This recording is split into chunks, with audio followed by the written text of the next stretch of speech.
கர்த்தர் அதிசயங்களை செய்கிறார். ஊழியங்கள் வழங்கும் ஜீவ வார்த்தை.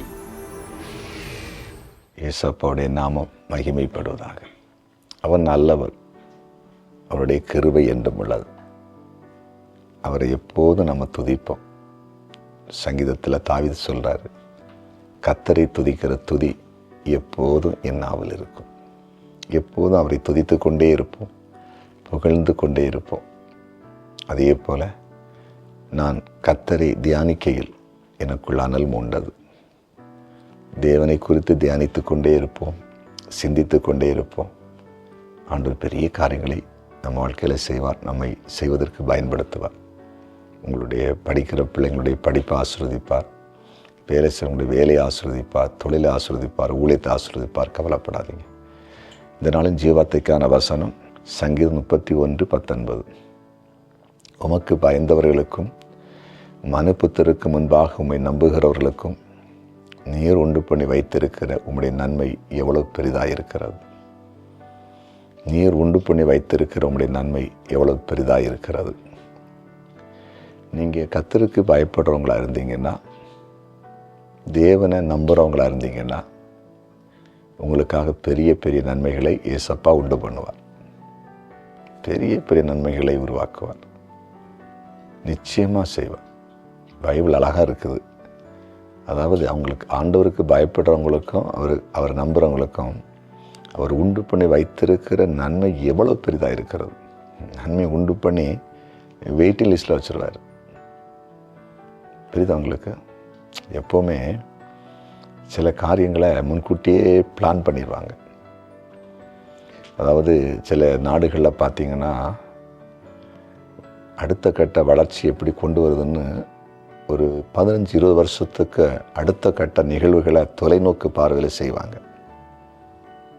அந்த நாடு தான் ஒரு உயர்ந்த இடத்துக்கு வரும்.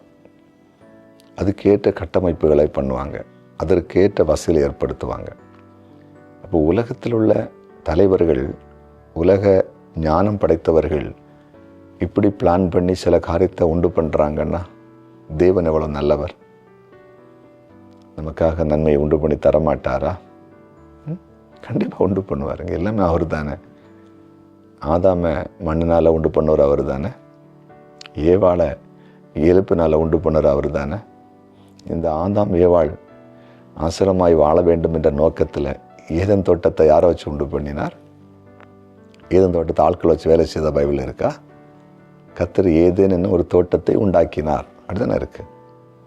ஏன்னா மனுஷன் அதுக்கு பிறகு உண்டாக்குன மனுஷனை 2 பேர் தானே உள்ளே கொண்டு போகிறாரு. ஆதாம் ஏவாளை 2 பேர் தானே வைக்கிறார். அப்போ அதுக்கு முன்னால் மனுஷன் இருந்தா இல்லையே பைபிளில். அப்போ யார் செய்தது? தெய்வ தூதர்கள் வேலை செய்திருப்பாங்கன்னு நினைக்கிறேன் நான். ஆண்டவர் என்ன செய்திருப்பார்? தூதரை வச்சு வேலை செய்திருப்பார் எல்லாத்தையும். எவ்வளோ பெரிய ஆண்டவர். அப்போ இப்படியெல்லாம் உண்டு பண்ணுற ஆண்டவர் நமக்கு ஒன்று உண்டு பண்ண மாட்டாராங்க. எதுக்கு குழப்பம், எதுக்கு கஷ்டம்?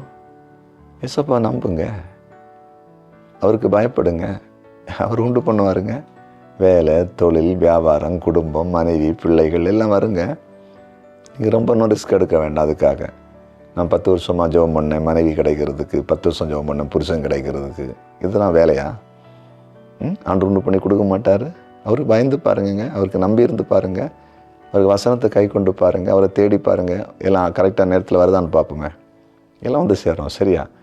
ஜெபம் பண்ணுவோமா? ஜெபிக்கலாம். ஆமாண்டவரே, உமக்கு பயப்படுறவங்களுக்கும் உம்மை நம்புகிறவங்களுக்கும் நீர் பெரிய பெரிய நன்மை உண்டு பண்ணி வைக்கிறேன். இன்றைக்கி எனக்கு நன்மை இல்லைன்னு சொல்கிற உம்முடைய பிள்ளைங்க உமக்கு பயப்படுகிறவர்களாகவும் உம்மை நம்புகிறவர்களாகவும் மாற ஏசப்பா நீங்கள் உதவி செய்யும்படிக்கு நாங்கள் ஜெபிக்கிறோம். ஒவ்வொருவரையும் நன்மையினால் நிரப்புங்க. எல்லா குடும்பத்திலும் சமாதானம் இருக்கட்டும், எல்லாருடைய தேவைகளும் சந்திக்கட்டும். இந்த நாள் பிறந்த நாளை காண்கிற ஒவ்வொருவரையும் ஆசீர்வதிக்கிறேன். திருமண நாளை காண்கிற குடும்பங்களை வாழ்த்தி ஆசீர்வதிக்கிறேன். கமெண்ட் செக்ஷனில் ஜெப குறிப்பில் அனுப்பியிருக்கிற எல்லாருக்கும் அற்புதம் நடக்கட்டும் என்று மன்றாடுகிறேன். நீர் அப்படி செய்தி. நன்றி. இயேசுவின் நாமத்தில் பிதாவே.